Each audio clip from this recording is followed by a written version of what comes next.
finally set. The rematch is set for December 21st on Fox. They were supposed to fight earlier in the year. Tony Harrison, he had an ankle injury, a very severe high ankle injury. He had to get that healed up. He had to get that right, get back into training. And Jermell Charlo did the right thing. Instead of fighting, he waited until Tony Harrison was fully healthy to get the fight going again, because it didn't make sense for him to fight anyone else anyways. Might as well just wait for that, because he felt like he didn't lose it. A lot of people felt like he shouldn't have lost that fight. So why would you take another fight? Because you never know how that goes, and you never know what that does for the momentum and things like that. But we got it finally. It's been set, and it's happening before the end of the year. That's good, because me personally, at this point in time, I thought it wasn't going to happen until next year. But December 21st, it's happening on Fox. Let's see if it's going to be the pay-per-view or free TV. Looks like it's going to be a main event on the PBC on Fox card, so it's going to be free TV.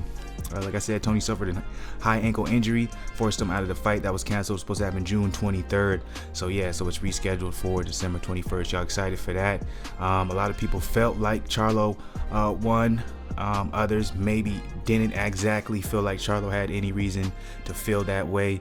But majority of people, if you looked at kind of the boxing world after that fight, the boxing community, they felt like that was a robbery to some sort. But what do you guys think about this rematch? Who do you think is going to win? Who do you think has the upper hand? How do you think it's going to go down? Y'all excited for it? I know I am.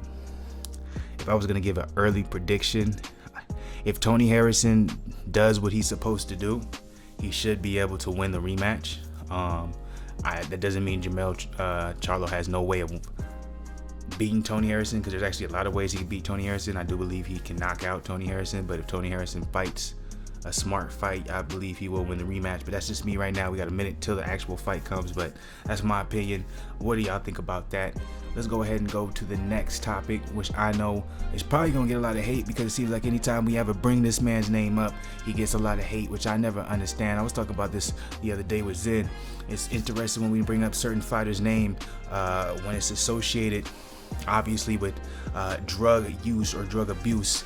Certain fighters get flack, certain fighters get a lot of disrespect, while others don't. You know what I'm saying? Some fighters get a second chance with the fans, while others don't. What I mean by this, Jarrell Big Baby Miller, he's one of the guys who does not get a second chance, at least what it seems like from the outside looking in. When it comes to the boxing community, a lot of people hate him. I know a lot of that has to do with his personality. He's the type of person, obviously, a lot of people would like to see something, I don't want to say bad, but just things not go as well as is going for him, right? Because they feel he's brash, they feel he's outspoken, and then again, a lot of the trash talk came against AJ. You know, a lot of people didn't know him before AJ, and you know how people felt about AJ, so they thought it was real disrespectful, because obviously a lot of the UK fans, overseas fans didn't know who Big Baby Miller was, because he's a little bit more popular in the States, and even a lot of people in the States don't know who Big Baby Miller is. But now a lot of people know him. They know him as a cheat.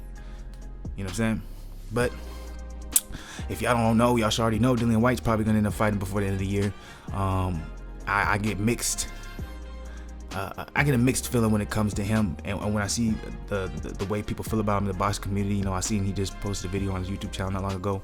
Respect to him, but if you look at his comments, all positive. It's like someone like him, what he's been going through and still going through, and we don't even know about. There's still a lot of people in his defense and things like that, which is interesting in comparison to a Big Baby. You can talk about Tyson Fury back when he got popped for the cocaine, and he got popped for steroid use. You know what I'm saying? No one's ever put that over his head. Canelo. I can go on and on. You know what I'm saying? It's just interesting how certain people get that hung over their head.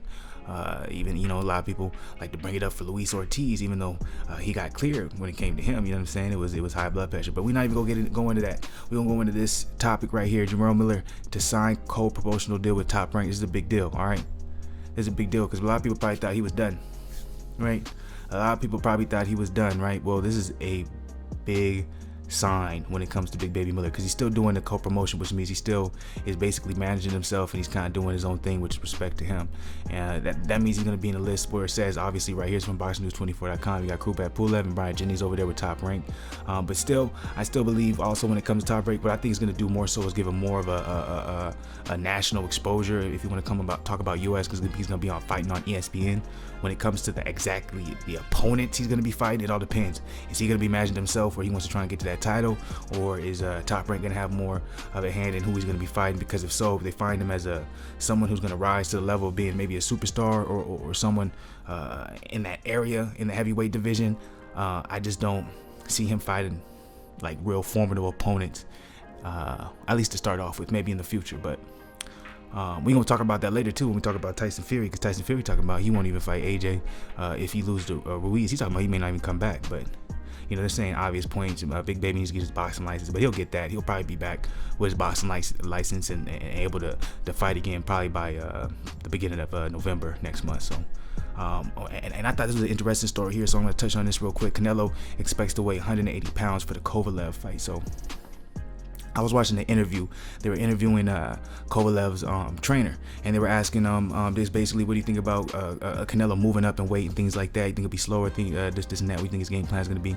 And basically, he wasn't discrediting Canelo any type of way. He says he knows what he's bringing. They also said the game plan is going to be for Kovalev to go to the body, which is interesting. A lot of his former trainers are actually dissing Kovalev, saying he never ever wanted to know or work on ways to go to the body. The thing that was interesting to me though in that interview was that his trainer said the first thing Kovalev said was that everything he did wrong when it comes to those losses, it was his fault. And he said 19 trainers called him, 18 of them said bad things about him, but he said he loves working with Kovalev. But that was just a little side note. But he also said in that interview he doesn't think Canelo is going to come in over 170. He said he thinks he's going to come below 170, actually, maybe like a 168, 169 area. But Golden Boy star Sol Canelo Alvarez, revealed that his weight for his fight this Saturday against Sergey Kovalev will be no greater than 180 pounds. Canelo says he didn't want to add a lot of weight in order to maintain his speed, quitting his power for the important fight. So when you read that statement, that sense, that's why you got to dive depth in the articles. It's a little, little clickbait right here. Canelo doesn't expect to weigh 180. He said he doesn't expect to weigh any more than 180. A lot of fans expected Canelo to weigh in the 190s for the fight. I never expected that. I don't know who says that. I don't expect that at all. So I doubt he's even going to be 180 when he's in the ring. If they're talking about in the ring, I think he's probably going to be walking about 176, 175. And I agree with the trainer. I think he's going to come in weighing under 170, about 168. But what do you guys think? Do you agree with the trainer? Do you think he's going to come in under 170? Do you think he's going to come in over 170? And give me your prediction on the fight if you haven't already. How y'all feel about all of these topics I covered? Tony Harrison versus Jermell Charlo happening December 21st. Listen, you know what I'm saying? Let me show you that one more time. December 21st on Fox. Big Baby Miller signed a co-promotional deal with Top Rank, so we got some big fights ahead of him. Hopefully, but at the very least, exposure on the national level when it comes to U.S. And let's go ahead and move this up so you guys can see the headline. Canelo expects to weigh 180 for the Kovalev fight. If you want to be a little bit more specific for the headline, Canelo expects to weigh no more than 180 on the day of the fight. So let me know what you guys think about all those topics. BlakGooseTV, Mr. Positivity as always. Hope y'all stay up. Guess it's how it go when you die. Everything will be so